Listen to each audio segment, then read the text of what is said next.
Hey guys, Sleepy Reader here. Just pumping out too many videos now. I felt like making this video about comics that I probably won't be picking up anymore. And it makes me sad. I just want to enjoy all comics and get lots of comics. But you gotta make your choices, and some comics kind of just don't feel right. One of the ones I'm sad about is Demon Knights. I tried the first issue written by Robert Venditti. It still has beautiful artwork by Cliff Chang. Is it Cliff Chang? Sorry, Bernard Chang. He does an excellent job. And it's not that Venditti is doing a terrible job following Paul Cornell's kind of muddled run, but I just can tell I'm not into it. The new story arc is about vampires. It's about Kane, who we know from I, Vampire.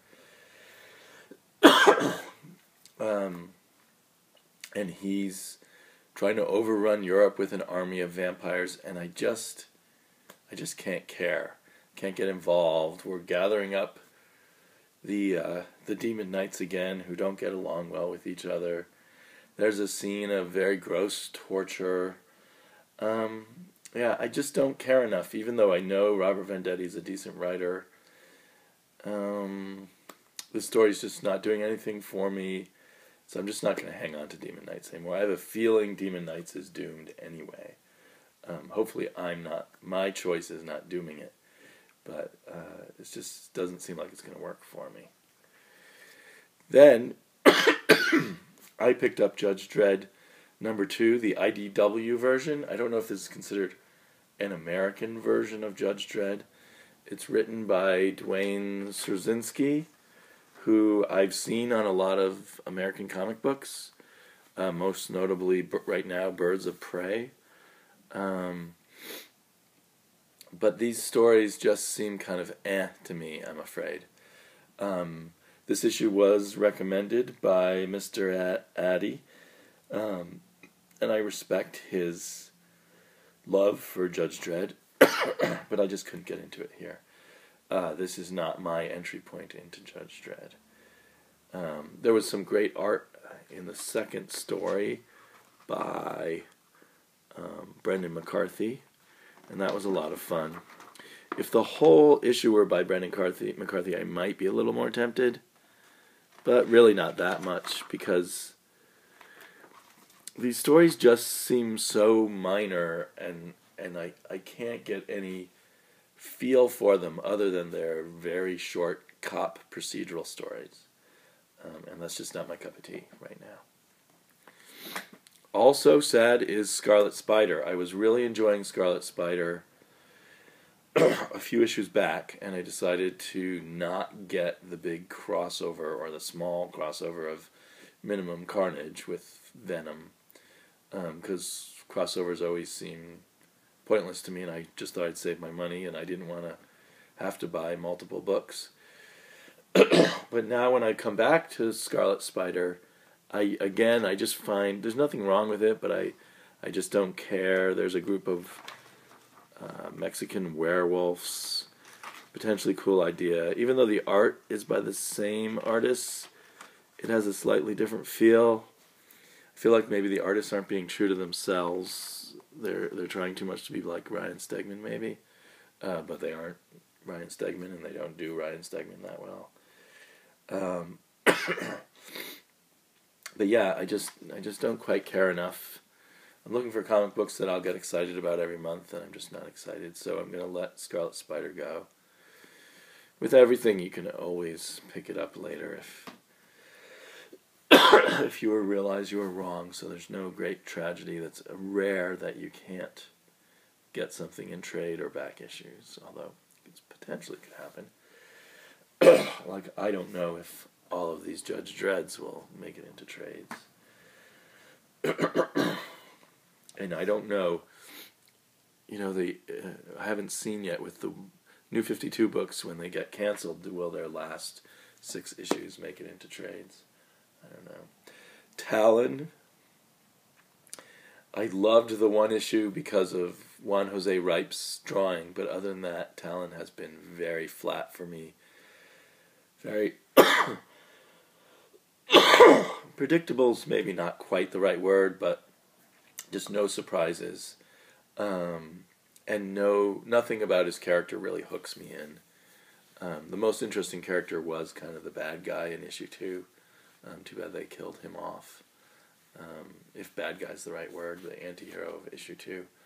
And I found myself skimming pages, not bothering to read all the text. I felt like I knew what they were saying and I didn't care. I don't know how much of Scott Snyder's in here. The credits say that the story is by Scott Snyder and James Tynion, or Tynan, and then the script is by Tynan by himself. So, but I'm not seeing much of the Snyder magic here.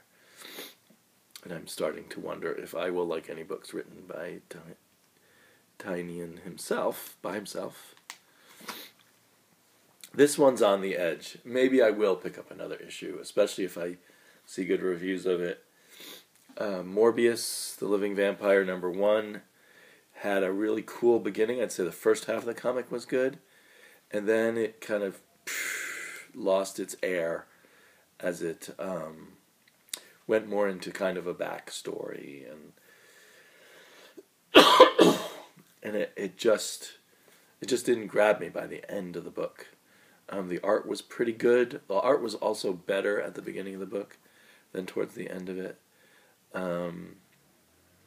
So we'll see. This might be something that 2 or 3 issues from now I'll go and pick up the other issues. If not, I was happy reading issue 1. I found it interesting. But just not enough to jump on board. Okay, and now here's the really controversial one. Phantom Stranger #4. I read Phantom Stranger 0 and Phantom Stranger 1. Really had troubles with it. I'm really sorry about this cough. It's worse than I thought it would be. And this issue, Dan DiDio still does the plot, but Jam DeMatteis came on board to do the actual dialogue, the scripting. And I did not find it an improvement. It seemed like DeMatteis was trying to prove his value by just doing lots and lots of dialogue, but it was all, to me, kind of schmaltzy, and the basic premise of the book, or premises of the book, still seem really weak to me. I'm not joining the club. I'm really sorry.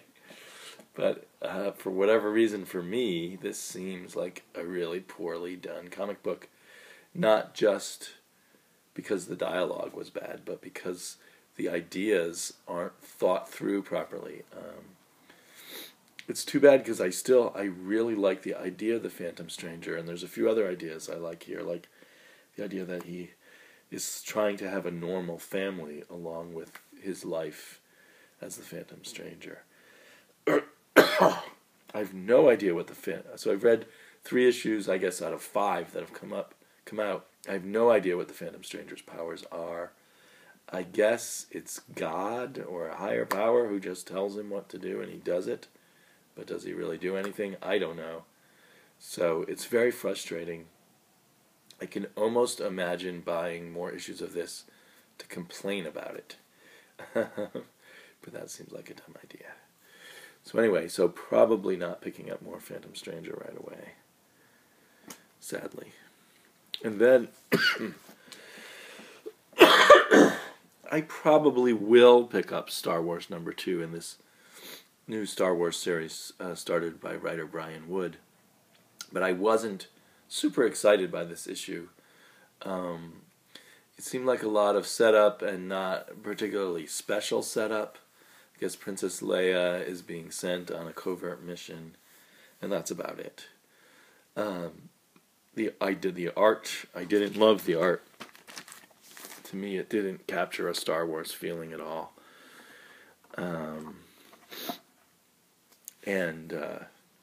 It's not bad art, but to me, it just didn't seem at all right for me for Star Wars, and I didn't like the way the characters looked. You know, the writing was okay, and this might be set up for a really good story, but I can't tell. So I'll probably buy another issue. It might depend on how many books that I'm also interested in come out that week, the week that it comes out. I really want to like a Star Wars comic, so I need to search down other Star Wars comics and find one I like.